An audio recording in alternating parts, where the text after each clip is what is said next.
The rain came down like it meant to stay. It hadn't let up in 3 days, and by now, the muddy streets of Greybend had stopped trying to fight it. Water pooled in the cobbles. Roofs leaked. The whole town sagged under the weight of the storm. Drake stood near the edge of the tavern porch, watching the road through the mist. His cloak clung to his back, soaked and heavy. He didn't complain. He never did. Behind him, Joran was trying to shake the water out of his boots without looking like he cared. He was younger, louder, and still carried that little spark of optimism that Drake had long since buried. "You sure this is the place?" Joran asked, pulling his hood tighter. Drake didn't answer right away. His eyes stayed on the road. One cart passed all morning. Nothing since. Just rain and fog and the occasional crow that didn't seem in a hurry to fly. Inside the tavern, the fire cracked and murmured, but the room stayed quiet. No music, no laughter. Greybend wasn't that kind of town. It felt like a place where stories came to die. They weren't here by chance. Word had reached them 2 towns back. Easy job, fast gold. A man in Greybend was hiring runners for a fetch. A locked box, left behind in an old mill a few miles north. Nothing fancy. In and out. One night's work. Drake didn't like it from the start. The man never gave a name. Just wore a deep green cloak that smelled faintly of spice and rot. His smile was too smooth. His hands didn't match his voice. Too rough for a merchant, too clean for a farmer.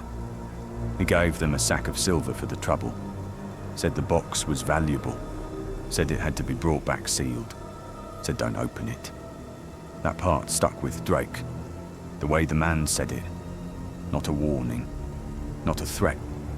Just certain. Like he knew they'd be tempted. Joran, of course, had already made jokes about what might be inside. A cursed ring, a demon tooth, a love letter from a lich. He liked to talk when he was nervous. Drake let him. They left the tavern before sunset. The man said the longer they waited, the worse the roads would get. Looking around, it was hard to imagine the roads getting worse. But they saddled their horses anyway and headed north, toward the woods. They didn't speak much once they left town. The rain got heavier, and the trees closed in fast. What little light was left seemed to fade too quickly. The path turned to muck. The smell of wet pine and decay filled the air. Joran broke the silence. "I don't like how quiet it is." Drake looked ahead. The mist rolled in low across the ground. No birds, no crickets, no wind. Just the steady sound of rain on leaves and their horses breathing. "It's just the storm," Drake said. But he didn't believe it. After another mile, the trail split, and the trees thinned just enough to see the top of the old mill. It leaned slightly, like it had been tired for a long time. Its water wheel was still, half buried in the mud. Vines clung to the stone. One window near the top was cracked open, swaying just enough to be noticed. The air felt heavier near it, like something had been holding its breath and was waiting for them to get closer. Joran pulled his hood back. His face was pale. "I've got a bad feeling about this one." Drake finally stopped and turned to him. "You always say that." "Yeah, and I'm usually right." They stared at the mill for a while, just long enough to start wondering if the box was still there, just long enough to start thinking about turning back. But they didn't. Not yet.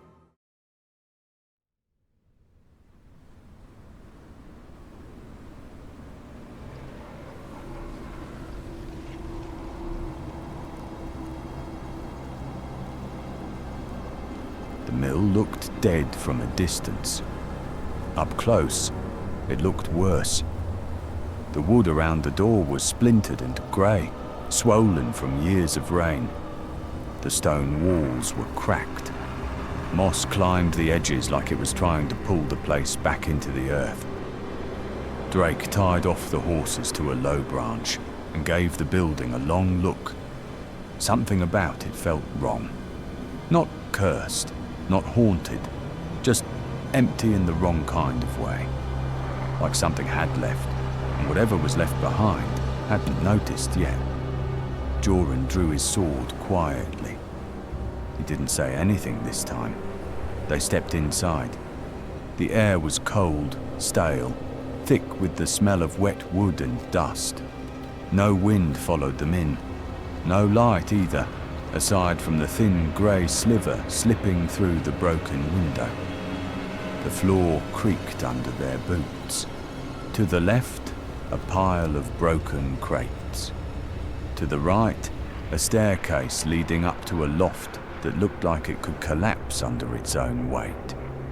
The centre of the room held the remains of an old grinding wheel, half buried in leaves and dirt. Rust clung to the iron parts. Everything was still. Drake moved first. He walked the edges of the room, eyes scanning for anything that didn't belong. His hand hovered near the hilt of his sword. Joran stayed in the doorway a second longer, glancing up toward the loft. "I don't like the silence," he whispered. "Then stop breaking it," Drake replied. Joran stepped in. They searched the main floor first. It didn't take long. Nothing moved. Nothing made a sound.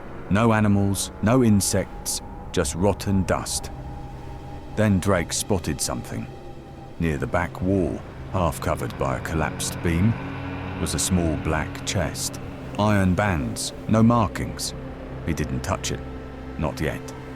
Joran walked over slowly, blade still drawn. "That it?" Drake nodded. Joran bent slightly, inspecting the lock. It wasn't new, but it was clean. No rust. No dust on the top of the box either.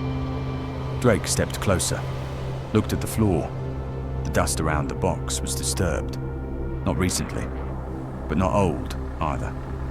Someone had moved this thing. Someone had come here and left. Quietly. He didn't like that thought. "Take it," he said, keeping his voice low. "Let's get out of here." Joran sheathed his sword, bent down, and grabbed the handle on one side. As he lifted it, a sound echoed from the floor above. Not loud, just enough to freeze them both in place. A slow, dragging sound. Not footsteps, not furniture. Something shifting. Neither of them moved. Neither of them spoke. Then, just barely, they heard it. Breathing. Upstairs. Wet. Ragged. Close. Joran whispered. "Drake?" Drake didn't answer. He drew his sword.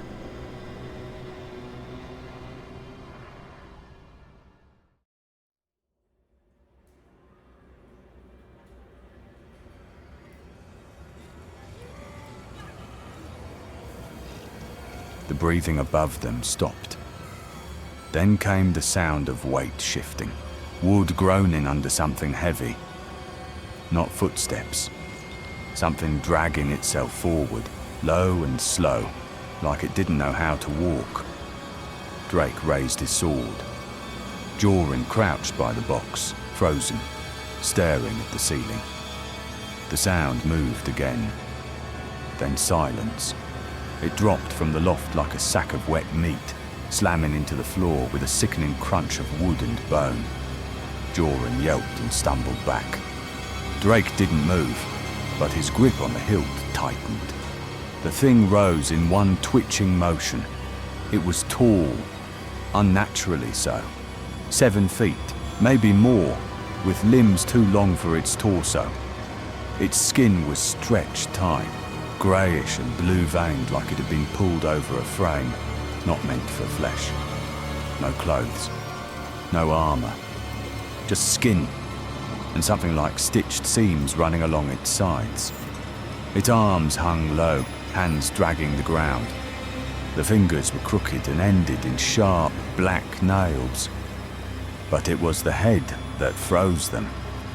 No eyes, just skin where the sockets should be. A mouth that split across nearly the entire face, open wide and grinning, filled with needle-like teeth that clicked together with each ragged breath. The gums bled slightly at the edges, like the teeth had grown too fast, tearing their way out. And it smiled, not out of joy, but as if it was mocking their fear. Joran's voice cracked. "Drake!" It lunged. Drake stepped in, fast, sword slashing across its chest. The blade bit deep, bone cracked, but the creature didn't flinch.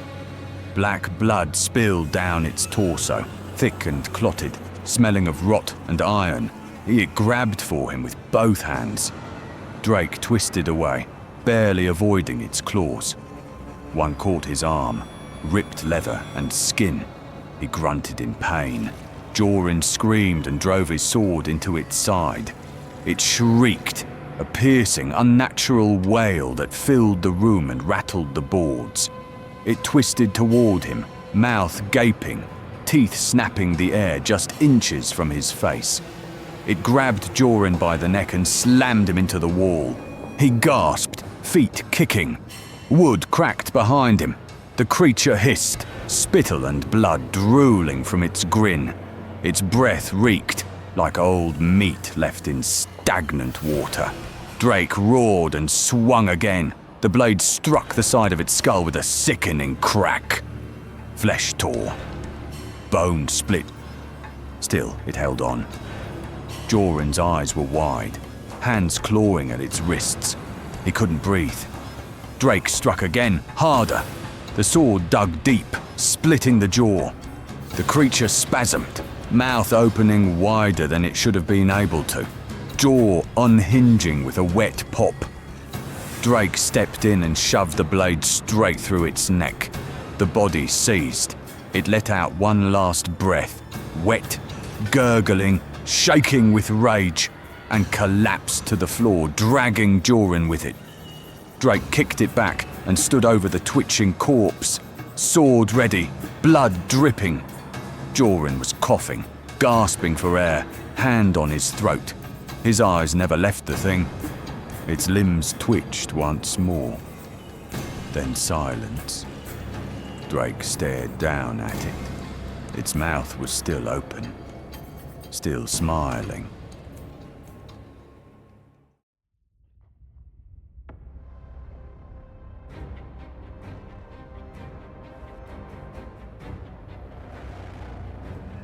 The corpse hadn't been dead long when they heard it. A thump. Above them, another one, heavier. Then a slow, dragging step. Not rushed, not hunting, following. Drake grabbed Joran, pulled him to his feet. "We're leaving." Joran still clutched his sword, knuckles white. The black chest was at his feet. He stared at it for a beat too long. Drake shoved it into his arms. Now. The stairs groaned. Something shifted above. Wood snapped. Then a sound like breath pulled through water. They ran. Out the door. Into the storm. Rain like needles, mud clinging to their boots. Behind them, the second creature dropped from the loft. No scream this time. Just motion. Hunger. It came fast. Joran stumbled. Drake caught him. The horses spooked, nearly broke their reins. Drake slashed them free and shoved Joran into the saddle. Ride. They didn't look back.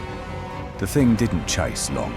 It just stood in the road behind them, half shadowed by trees, head tilted, watching, like it knew they'd be back.